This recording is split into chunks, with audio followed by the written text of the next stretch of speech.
Bismillahirrahmanirrahim. Alhamdulillah rabbil alamin. Wassalatu wassalamu ala nabiyyina Muhammadin wa ala alihi wa sahbihi ajma'in. Amma ba'd. Berbicara tentang hikmah dari puasa di bulan Ramadan. Tentu sudut pandang orang tentang hikmah dari puasa di bulan Ramadan macam-macam. Tergantung tingkat pendidikan mereka, tingkat pemahaman mereka, dan juga tergantung pula keimanan dan ketakwaan seseorang. Misalnya, hikmah Ramadan menurut para penjual kelapa muda dadakan. Biasanya kalau bulan Ramadan tuh banyak para penjual kelapa muda yang di pinggir-pinggir jalan kita dapatkan, terutama menjelang buka puasa. Apa hikmahnya bulan Ramadan buat mereka? Mungkin mereka mengatakan hikmahnya kami bisa nambah penghasilan yang Masya Allah cukup menggiurkan sehingga kami bisa beli baju baru buat anak dan istri. Itu kira-kira hikmah menurut para penjual kelapa muda. Kalau hikmah menurut para pegawai apa? Mungkin di antara mereka mengatakan hikmahnya Ramadan jam kerja jadi lebih sedikit. Kita berangkat lebih siang, pulang lebih asik.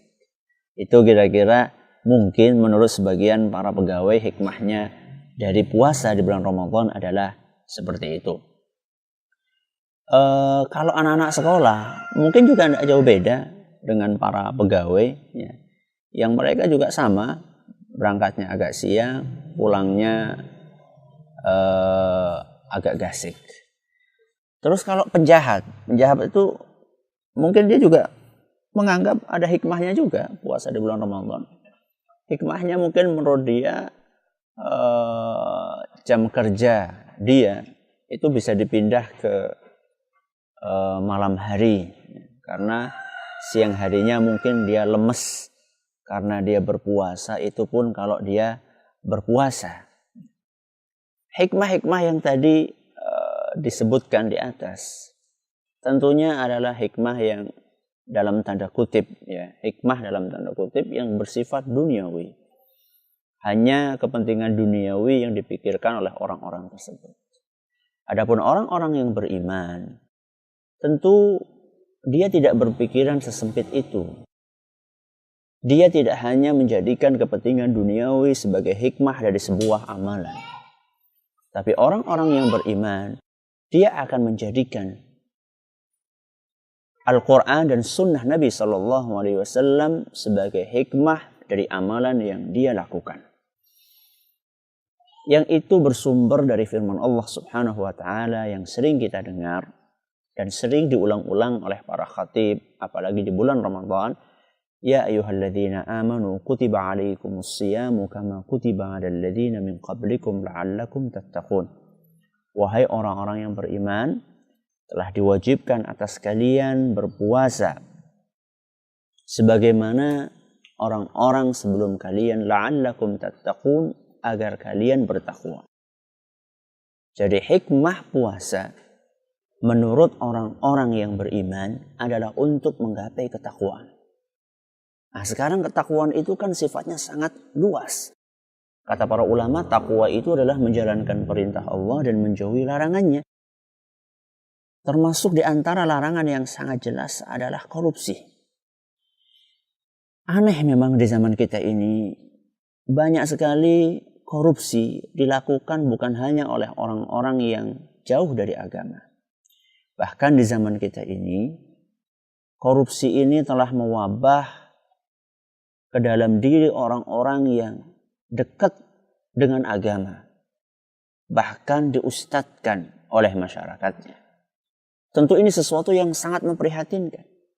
Kalau kita tanya mereka orang-orang yang berkorupsi, baik yang dekat dengan agama maupun yang tidak dekat dengan agama, apalagi yang dekat dengan agama, kita tanya sama mereka, kalian puasa enggak sih di bulan Ramadan?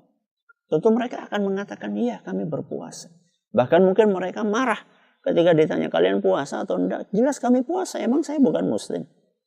Tapi apakah puasa yang dia lakukan itu telah membuahkan ketakwaan? Kalau misalnya dia masih puasa, Kalau dia puasa, sudah puasa, tapi masih korupsi, berarti ada sesuatu yang keliru dalam puasanya. Nabi kita SAW bersabda, "Kullu amali ibni Adam lahu illa siyama, fa innahu li wa ana ajzi bihi." Kata Nabi SAW, seluruh amalan Bani Adam itu adalah milik dia, kecuali puasa. Adapun puasa, kata Allah Subhanahu wa ta'ala, Nabi SAW, fa innahu li. Ini dalam sebuah hadis qudsi. Kata Nabi SAW, Allah Subhanahu wa ta'ala berkata, fa innahu li, sesungguhnya puasa itu adalah milikku, wa ana ajzi bihi, dan akulah yang akan memberikan pahala atas puasa tersebut. Jadi di sini Nabi SAW melalui Nabi SAW menyampaikan firman Allah Subhanahu wa ta'ala, menjelaskan tentang sebuah keistimewaan yang dimiliki oleh ibadah puasa yang itu tidak dimiliki oleh ibadah yang lainnya. Apa itu? Allah Subhanahu wa ta'ala mengistimewakan puasa dengan mengatakan fa innahu li. Puasa itu untukku. Wa ana ajzi bihi, dan akulah yang akan memberikan secara langsung pahala dari puasa tersebut. Yang jadi pertanyaan, apa sih perbedaannya antara puasa dengan ibadah-ibadah yang lainnya seperti sholat, puasa, zakat, dan seterusnya? Seperti sholat, zakat, haji, dan seterusnya. Apa sih yang membedakan antara puasa dengan yang lain-lainnya? Jawabannya kata para ulama, di dalam ibadah puasa, kejujuran seorang insan itu sangat mendominasi dirinya. Sekarang kalau misalnya orang berpuasa atau tidak berpuasa, yang tahu siapa? Yang tahu adalah Allah Subhanahu wa ta'ala dan dia sendiri. Mungkin saja ada seseorang, dia nggak puasa. Jadi dia kesiangan, dia kesiangan, kemudian dia bangun jam 6:30, tentunya waktu sudah habis, waktu untuk sahur sudah habis. Kemudian dia terlanjur dia makan nasi goreng sampai kenyang. Kemudian sisa-sisa minyaknya dia bersihkan sampai tidak tersisa sedikit pun tanda-tanda orang baru makan. Kemudian dia berangkat ke kantor, menampakkan diri berangkat dalam keadaan lemes. Matanya agak kuyu, seakan-akan dia berpuasa. Apakah teman-teman di kantornya tahu? Tidak tahu. Jadi di dalam ibadah puasa, kejujuran seorang hamba itu sangat dominan manakala dia menjalankan ibadah tersebut. Adapun sholat, orang bisa melihatnya. Apalagi haji, orang bisa melihatnya. Dan seterusnya. Tapi puasa, ketika seorang insan sudah berpuasa, dan dia tidak makan serta tidak minum, padahal dia mampu untuk makan dan minum, manakala tidak dilihat oleh orang lain. Sebenarnya di sini kita sedang digebleng oleh Allah Subhanahu wa ta'ala. Agar kita itu jujur, ikhlas di dalam menjalankan ibadah kepada Allah Ta'ala. Seandainya seorang hamba mempraktekkan kejujuran ini, bukan hanya ketika dia berpuasa saja, tapi ketika dia menjalankan amanah, ketika dia menjalankan pekerjaan, ketika dia menjalankan tugas, berarti orang tersebut dengan izin Allah Subhanahu wa ta'ala, dia telah mencapai sebuah hikmah yang sangat agung dari berpuasa. Maka kalau misalnya Anda sudah berpuasa, tapi Anda masih korupsi, berarti puasa Anda ini belum benar. Dan korupsi ini bukan hanya berlaku dalam masalah uang saja, termasuk dalam waktu. Korupsi itu dalam waktu juga ada, bukan hanya korupsi dalam masalah uang materi saja. Dalam waktu pun ada korupsi. Kalau kita cermati, puasa seperti halnya ibadah-ibadah yang lainnya, itu ada start, ada finish. Sholat ada waktu awalnya, ada waktu akhirnya. Haji juga sama, ada waktunya sudah ditentukan oleh Allah Subhanahu wa ta'ala. Zakat juga ada per tahun, ada aturannya. Begitu pula puasa. Puasa juga ada start dan finishnya. Ada awalnya dan ada akhirnya. Awalnya dimulai puasa dengan terbitnya fajar shadiq, diakhiri dengan terbenamnya matahari. Seorang hamba nggak boleh dia itu menambah waktu puasa tersebut. Ya, misalnya dia pengen, anak pahalanya pengen banyak, lebih banyak. Anak pengen puasanya sampai isya. Makanan ada di hadapan dia. Cuma dia pengen, katanya menurut dia ingin menambah amalannya lebih banyak lagi. Kita katakan tidak bisa. Karena puasa itu sudah diatur waktunya.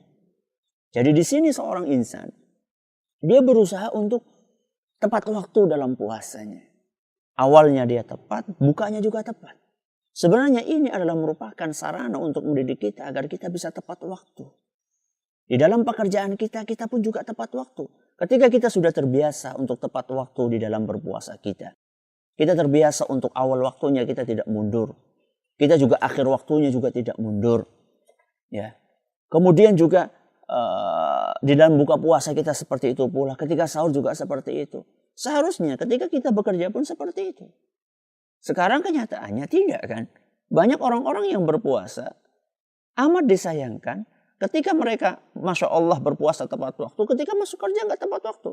Seharusnya masuk jam 7, dia berangkatnya jam 8. Seharusnya pulangnya jam 2, dia pulangnya jam 12. Korupsi waktu dia. Tapi anehnya giliran dia minta hak, giliran dia ingin mendapatkan gaji, anehnya dia nggak mau di-korting gajinya. Ketika masuk waktu, ketika masuk bekerja dia minta di-korting, ya. Ketika mendapatkan gaji nggak mau di-korting. Itu kan curang. Seperti yang dikatakan oleh Allah Subhanahu wa taala dalam surat Al-Mutaffifin, wailul lil mutaffifin alladzina idza iktalu 'alan nasi yastawfun wa idza kaluhum aw wazanuhum yukhsirun. Celakalah orang-orang yang curang. Siapakah mereka orang-orang yang curang? Orang-orang yang curang adalah orang-orang yang apabila mereka menimbang buat orang lain, dia berbuat curang. Tapi ketika dia minta ditimbang sama orang lain, dia pengennya jujur. Nggak adil dia. Ketika sama orang lain dia berbuat buruk, ketika untuk kepentingan dirinya sendiri, dia nggak mau diburukkan. Nggak boleh seperti itu. Itu adalah sebuah kecurangan. Maka puasa sebenarnya adalah salah satu ibadah yang bisa mengkikis perilaku negatif seorang insan, dan itulah orang-orang yang telah berhasil dalam puasanya. Jadi ada korelasi yang sangat erat antara puasa dengan upaya untuk mengkikis keinginan untuk menyelewengkan tugas, entah itu berbentuk korupsi yang bersifat materi atau korupsi yang bersifat waktu dan yang semisalnya. Wallahu ta'ala a'la wa a'lam. Assalamualaikum warahmatullahi wabarakatuh.